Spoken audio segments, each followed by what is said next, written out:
Hello students, I am Professor Bharat Makija, owner and director of Bharat Makhija coaching classes. और जैसे कि आपको पता है कि हमारे इंस्टीट्यूट में लास्ट 9 ईयर्स से हम government college of engineering Amravati के इंजीनियरिंग मैथमेटिक्स की क्लासेस लेते हैं।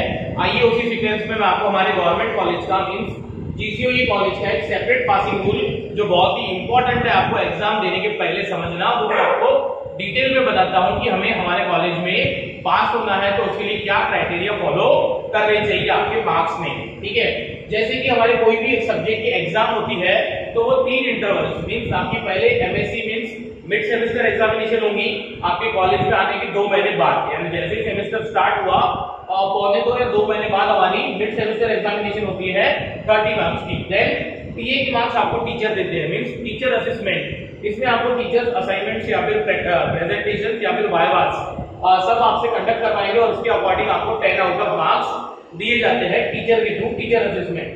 Then EAC means 8 semester examination, ये एग्जाम होती है 60 मार्क्स की। ठीक है, और टोटल कितने हो गए ये 100, और 100 आउट ऑफ आपको कितने स्कोर करने होते हैं इंजीनियरिंग में 40%, मींस 100 आउट ऑफ आपको कितना स्कोर करना है 40 मार्क्स। ठीक है, पहले सिर्फ ये एक ही कंडीशन होती थी कि 100 आउट ऑफ 40 अगर आपको मिल गए तो आप पास हो जाओगे। इसका मतलब ये भी है बेटा कि अगर एमएससी में आपको 30 आउट ऑफ 30 मिले और टीए टीचर में आपको 10 मार्क्स दिए 10 आउट ऑफ 10, और अगर हमारा 2019 के पहले अगर आपको ईएससी में 60 आउट ऑफ 0 मार्क्स भी मिले तो भी मुझे बताइए टोटल कितनी हुई। अगर आपको यहाँ पे 30 मिले, यहाँ पे 10 मिले प्लस यहाँ पे 0, तो टोटल कितनी हुई 40, तो वो स्टूडेंट क्या हो जाता था, पास हो जाता था। पर ऐसा कब, 2019 के पहले। 2019 से हमारे कॉलेज ने सेपरेट पासिंग रूल क्या कर दिया है, इंप्लीमेंट कर दिया है। अब उसके अकॉर्डिंग क्या होना चाहिए, ये मैंने यहाँ पे लिखा हुआ है 1/3 मार्क्स हमारे क्या होने चाहिए ESC means end semester examination में 1/3 मार्क्स मिलना कंपलसरी हो गया है। व्हाट इट मींस, इसका मतलब है कि हमें 20 मार्क्स, कैसे पता 20 मार्क्स भाई, मुझे बताइए 1/3, इसका 1/3 देना है हमें 60 मार्क्स का, कितना होता है 20, यानी 20 मार्क्स क्या होने चाहिए इन सेमेस्टर एग्जामिनेशन में मिलने ही चाहिए।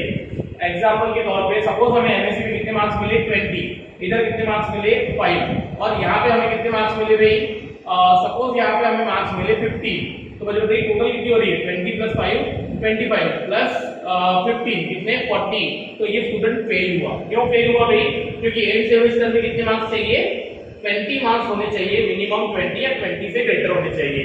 अच्छा, और उसके बाद अगर यहाँ पे अगर कितने मार्क्स आते हैं, सपोज यहाँ पे आते हैं 30 मार्क्स, तो अब बताइए टोटल कितनी हुई 55, तो ये स्टूडेंट पास हुआ। क्यों पास हुआ, 2 कंडीशंस है, एक तो टोटल उसको 100 आउट ऑफ कितने होने चाहिए 40 होने चाहिए, और ईएससी में क्या होने चाहिए ग्रेटर देन 20।